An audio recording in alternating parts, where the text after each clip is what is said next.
Bartonsville that way, Kendisport.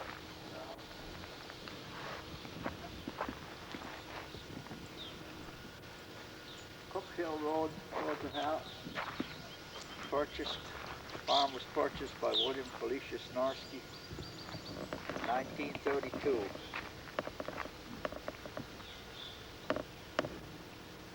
And what was here when they first purchased the farm? 2 barns?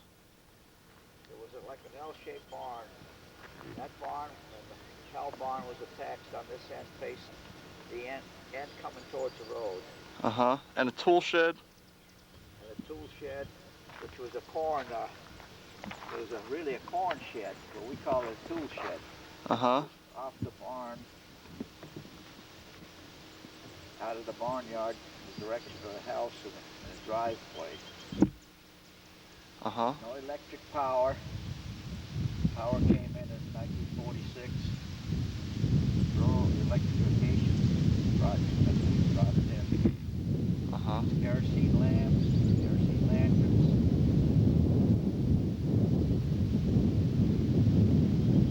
Okay, want to walk on down? Cook Hill Road goes past the house, an old road. Now which hill is Cook Hill of those 2 hills? The first one right behind the barn. And what's the other one, Fisher Hill? I think that's, well, Fisher Hill is up that way. That must be Fisher Hill over there. It's possible this big one is also Cook Hill, but we call this Cook Hill behind the one behind the barn. Okay. And the farm consisted, when they purchased it, about, I believe, 115 acres. 115? 115, I'm sure. It may have been 135. But I'm not sure of that. Uh-huh. Want to walk down? We had a watering trough off the south end of the barn, where you could see the hay mower standing there. Well, we'll get down there. Right down in that area. At that time, I don't believe we had a box number on the mail. No? I don't recall seeing a box number. Maybe there was, but I don't believe there was. Just the mailman knew everyone on the route and delivered the mail. Okay. Let's walk on down then.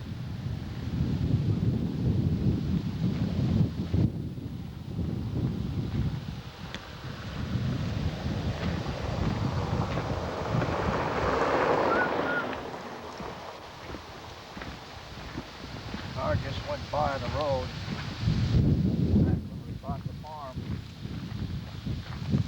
We saw 2 cars a day. That was a lot. 2 cars a day? Was that one was the mailman? Mailman, maybe mailman and somebody else. And the hay was cut by horse and mowing machines. 2 horses or 4 horses. Now, how was the farm originally laid out? Was there more agricultural crops and stuff than there is now, or what? Well, what were the fields used for? From this wall to the next wall south was the hay field, down to the brook. Okay, so now the only thing in there that's really used is a small apple orchard. The orchard, there were 2 trees in here. Uh-huh. When we came, I planted about 15 trees. Some survived. Uh-huh. The pines grew in over there. Right. Because of no mowing. And this end to the stone wall was all hayfield and garden, some garden. This was a hayfield this way. This was all hayfield. Follow the road to the brook. On the left side of the brook there was a gate and there was a cow pasture there. Uh-huh. Cows pastured in there, we'd bring them up here, put them in the barn and milk them, the ones that had to be milked. And the barn was where you see the Shumax on the right-hand side of the other end of the barn stand now. Right. And we had a water trough, and you want to see what's left of the water trough? Yeah, we'll go. Why don't we go over there into the barnyard area, see what's around, Okay. what's not around. This pine tree grew since we were here. I had a cherry tree there, and it got knocked down by the snow or by lightning, I'm not sure. I was away. This is what's left of the corn or tool shed. We pulled it down.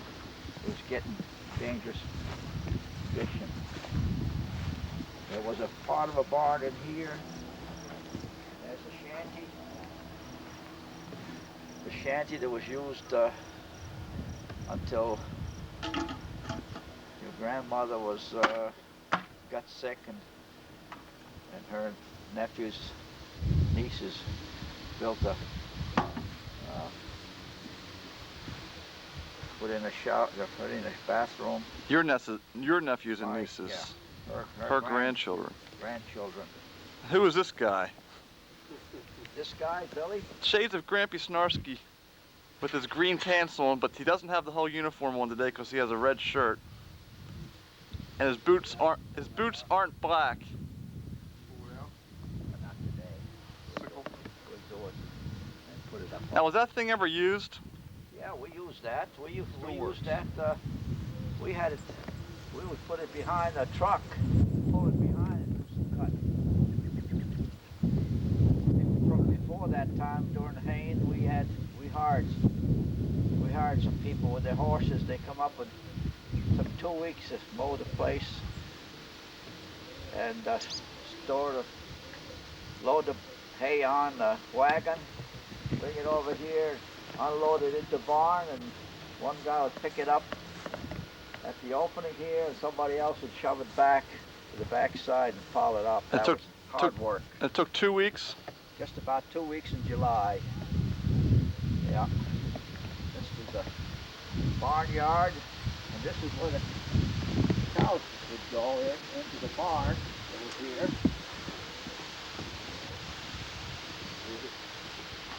The barn was up on, like on poles, so you could get under there. This is where the cows were put into the milking area. This section right here. Right up in here? Right in here. So what was the area down below used for? Storage and tools and stuff, or what? Yeah, tools, and there was mud and manure once dropped down there. Pick it up to spread it out. This is where the milking area was. Yeah, right from here to there, all the way back. Now we just have a foundation on left? On top you put hay, and over the top of the cows, you had a cover in the front here that you open up through hay and then towards their heads. You know, they were facing this way, and they lined up that way. They had stanchions around the neck so they stayed in place. And you had the walkway in here, and the manure was there. And I forget how many cows we had. We had quite a few, 7 or 8 at one time. And there was a big... Now, is that milk just for yourselves here? That was for ourselves. And making butter or something? Grammy made butter, and she made cheese by taking like a sack, cloth sack, pouring the milk in after it turned sour, and the liquid would drain out, and she would have that white, like cottage cheese, only it was hard. And around the side of the barn, facing the field that way, you had like a drive-in. Want to walk over there? Big wide doors, which I think we still have the hangers in the barn here, but no doors. That's where the hay was brought into the barn, most of it, into this barn. And this pasture out here was used mainly as either a pasture or hay field? This was a hay field. This was all a hay field. This was all a hay field. Who is that, Jetta? Jim... This was a hay field. Cloj. Down to the stone wall, there was a little bit of wood that you see there that couldn't do any hay. All hay. That over there is in bad shape right now. And the doorway, somebody dug a lot of stuff here, but look. The doorway into the barn was right up in here. It was a drive-in or something. Yeah, I don't see it here. Drove into the barn, there's wide doors. On this side you had a wall in front of the cows, the doorways, you know, little latches you open up, put hay in towards the heads. And overhead, you could store hay. The rest of it was hay. You had the wagons could go in here, put the hay on both sides and up over. Well, this is slightly indented in here because this is where when we used to throw trash down in the... I don't know what this wasn't like this. You came up past this rock, you drove right up. Well, this area, Grandpa used to dump his trash down in there, and Philip and I used to take dirt here, shovel it out, and throw it over top of the trash. That's probably what it is. So that's why this hollowed out area is right in here. Okay, but this is where the door was in. Big door to go into the barn here. It looks like it's getting really grown up the last couple of years. It used to just be brush down in there. Well, this sumac, you know, that stuff takes over. I'll take the thing and trim this edge a little bit more, if Billy doesn't. Uh-huh. That'll cut that stuff back, keep it back. Well, I'm gonna pan the rest of this field, and you can tell us what else is on here. It looks like there's some changes, Dad. Tell us what else is on this field as I pan around it. Well, right in here, where we first came from this rock in, see where their garden is up, and a big garden like from their row, almost from their roadway to this, not far from the rock here. They left a big garden in there. We had a garden, and eventually we moved it that way. Grampy planted, you know, grass seed and oats and all that up around. He went all the way around, past the hollow. Had a corn or something growing all the way up there on the top part, like on that knoll. It's not, I don't believe all the way over. It had good garden over there. But then they started moving the garden closer to the house. Over the edge, you got the brook. It goes all the way across the property down there. It goes into what is now Anderson's and down in there. Got a spring over there. What is now Anderson's property, with the rights were given to this property. Water line from the spring to the buildings, the so-called. Well, those rights go back like hundreds of years, right? They were given forever in, I think, 1898 or something like that. Given to this property forever, and I have copies of those deeds that show that the spring water rights are. Is it just from that spring, or is it from all water rights on the property? From that spring. From that one spring. One spring, we've got a pipeline that runs from that, crosses the brook, and comes up on this property. It was running into the house and into the barnyard watering trough at the time we moved here. And since that time, there's trouble with the pipe and has a leak. It needs to be repaired. And that a few years back, when the water stopped running from this spring, they had a well dug from the spring near the house where we get water now. Was that about 10 or 12 years ago? That was probably a little more than that, maybe. It would have to be a little more than that. I don't know. Now, offhand, let's see. It has to be more because I've been retired more than that, and it was before that time. I'd say 15 years, maybe. Okay. And that was one year. Grammy and Grampy died. Property was divided. Right. Among the 4 children.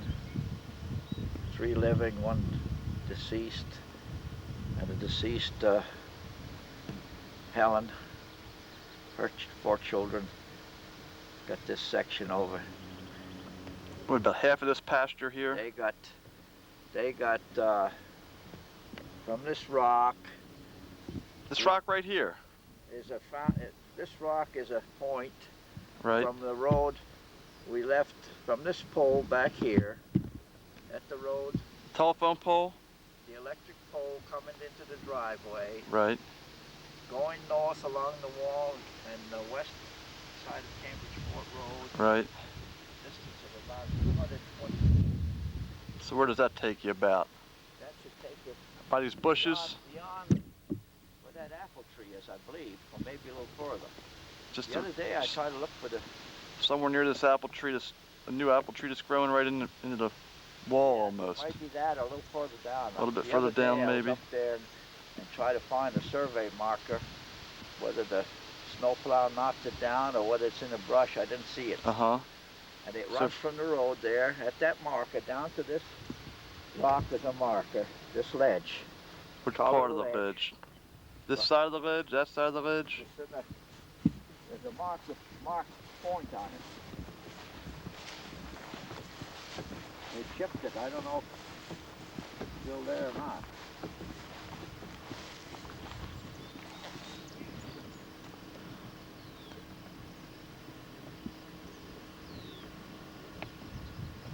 It's supposed to be at the center. There was a mark here. I don't see it. Where they had somewhere in the center of the ledge. Uh-huh. North of the barn. And then where does it run? Well, I thought it ran straight, but it's you see where that dead pine is? Yeah. And where this hump goes down? Somewhere in there. Somewhere over in that section? Somewhere in that section. There's like a white tree standing up there between the trees. That dead one? Yeah. Yeah. It may be right in there. I'm not sure. In there or near that hump or something where it levels off? Yeah, but it's over that way. And it goes down to where the brook comes in from the Anderson side and enters our brook here. That where that second little small brook comes in? Brook enters. Right. The line is just about there. Right about there? Yeah, maybe to the right of it, facing from this direction. So Goes back. Follow the other side of the brook. See, on this side of the road, at the Cook Hill Road, the property line is on the west side of the brook running through the property. So it'd be on the Anderson side of the brook with the line wherever the point is there along this stone wall going down. So that goes down, what's that, about 10 or 12 acres? Here? Maybe a little bit more? Need has got 8.9, I believe. 8.9. He's put, what's he got over there, Dad? A house? He's got a house he built himself, mostly, and he's pretty close to completing the insides. He's got building a little wall along his cellarway, which is facing the south end of the house. Right down in there. And he's got a well which is on the north side. He's got a septic system where the pile of stuff is, or a wagon or something in that area. He has a garden down there, and a garden over here. Yeah, there's one right over here. Where's the other garden down in the corner? Other garden down in the hollow there? Down in the hollow, yeah. And trees are beginning to grow where they used to be small bushes mostly, although there were a few large trees along the bank. Where are you talking now? Down below the bank? Along the bank, yeah. Uh-huh. Down below the bank goes into a swampier area where you have the brook that divides our property and other people's property. Well, it's nice to see there's some use out of this. It's nice to see some use out of that section over there. Which section? Where Stevie put his house and stuff. Oh, he's got a nice dry area where you can get the house. It's on sort of a sandy knoll. It's a good distance from Cambridge Fort Road. Yeah. I imagine in the wintertime, shoveling snow is quite a job. There's Cambridge Port Road there. We moved here in the 30s. The town was put up a snow fence the whole length of the field, on the field. The town did? The town did, to prevent the snow from blowing across the field and blocking the roadway, because the prevailing winds were from the northwest, blowing in the direction of Cambridgeport Road, and it would fill in no time at all.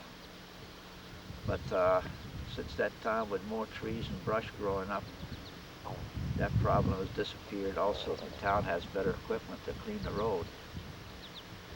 Now when Grammy and Grampy first moved here, were these hills as tree covered now? Were they more pasture or what? No, Cook Hill Road, what we call Cook Hill Road up there, you could see rock formations up there. The trees were at the lower level, and at the top were mostly brush-like. So you could see you could see Lou Marshall's house. The trees have risen above it now. Yeah, I used to be able to see that just a couple years ago. Well, the replacement house. It was more than a couple years. 5, 6 years. You could see like white and gray rock formations across the top of Cook It was right Hill, in there. what I call Cook Hill. To the left at the bottom part over there, not far from the southwest corner of the property, and up across the little brook, and up just a little further was the remains of what we call the Cook Hill house.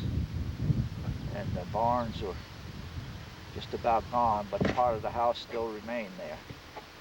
And we could drive up Cook Hill Road, but one of the years in the early 40s or late 30s, a cloudburst washed the road completely out just beyond the brook, so no travel has been going on it since, and that's been quite a few years. Power lines, these power lines are upgraded a whole lot since we moved here. When we moved here, I don't recall if there were any power lines here. There were no telephone lines. Now we have phones and electric. And we have neighbors, which we didn't have. Yeah, who's over here? Massini has a chalet across Cambridgeport Road, not far from our mailbox. In here and somewhere. There's a little roadway across Cambridgeport Road going in the easterly, let's see, yeah, easterly direction. Where there are, Yeah, look at those mailboxes. there are a bunch of mailboxes, and there are several people living back over there where Joe Cabrera had a cow pasture. This cow pasture ended right here at this white house. So there was a cow pasture across the road. There was a barway there, and it was open. I did a lot of traffic in there, going across over to the main road. And now you have people living in there. I don't know how many, 6 or 7 different families. Now, you want to head down towards the house? yeah, like that. I'll fade this out for a second.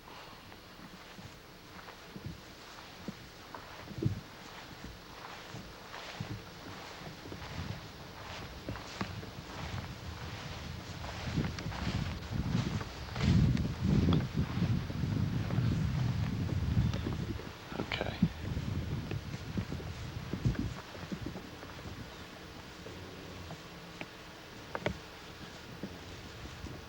Well, I never knew that across where that white house was, there was cow pasture. Oh yeah. Ever since I've been here, it's all been grown up. No, yeah, well, here's a barnyard. We had many a game of barnyard league baseball. Yep, there's the strike zone. Stand against the barn. And right. Sticks over there kept the ball from going through the window. Pitching mound was here. You can still see marks on the wood there. A single in the barnyard.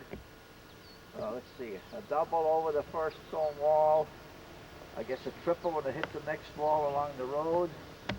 And over the last wall along Cambridgeport Road was home run. And now you can barely even see the stone wall with all that brush in there. Yeah, we're going to have to trim that. And the snowplow has been pushing the rocks off the wall each winter, or else someone has been stealing the rocks. I'm not sure. Off the stone wall. And there's Jim Clojay.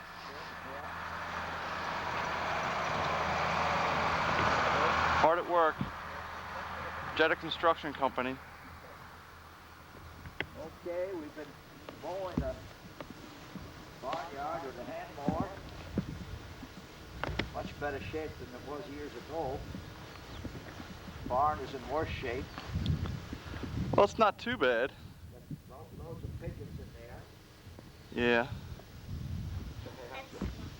Hi, Katie. Katie, you the picture?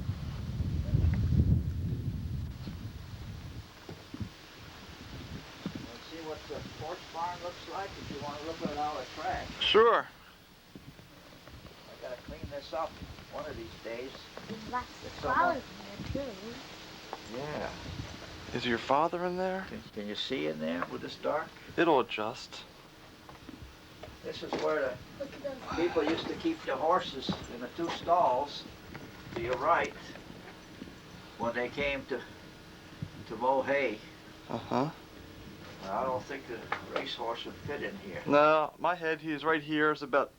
I'm about 6'1", maybe 6'2", and there's about an inch or two between my head and the beam right over top of me here. So you wouldn't want to necessarily put a racehorse in here. I don't know. It must have. A lot of old tools in here, stuff you never seen before or since. I gotta go through this stuff and pick out anything that might be any good. Some of the stuff you probably wouldn't be able to figure out what it was. Well, I wouldn't be able to figure out what it was used for. That thing you see with the red, beyond the red,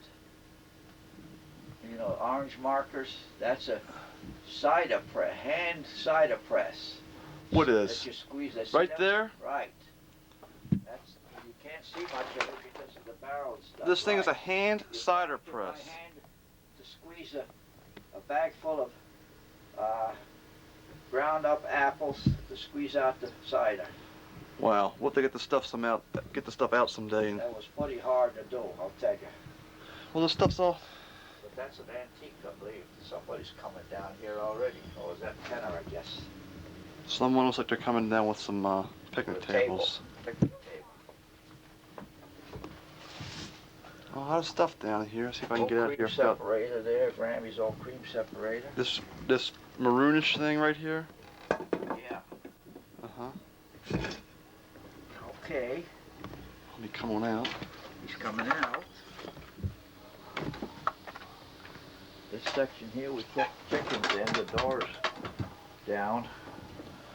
I don't know if you want to get up enough.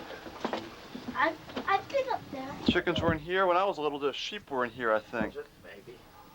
Check it if you want to go in there. Padlocked. It's not. Is it locked?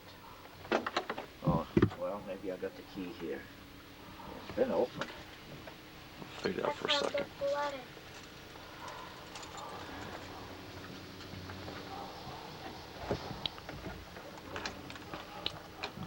Now, do you still use this? I forget what these things are called. The sink. No, this Oh, the thing. cultivator. Yeah, your hand that's- cultivator. Hand cultivator. Yeah, that's the one I bought. I bought when I was here, and that's probably 50 years old, and it works very good. So you bought that when you were young here. Yeah, I bought that when I was So here. you can leave that door open. Go ahead, Katie. Be careful. I don't know if you want to go in there, Katie. All that mess in there from the birds. Well, Look don't at- put your hands on anything, okay? Why don't you stay? Yeah, it is a little messy in Yeah, there. don't go in there. Why don't you There's come too on? much pigeons in Yeah, there. too much. You might get one Pigeons. on the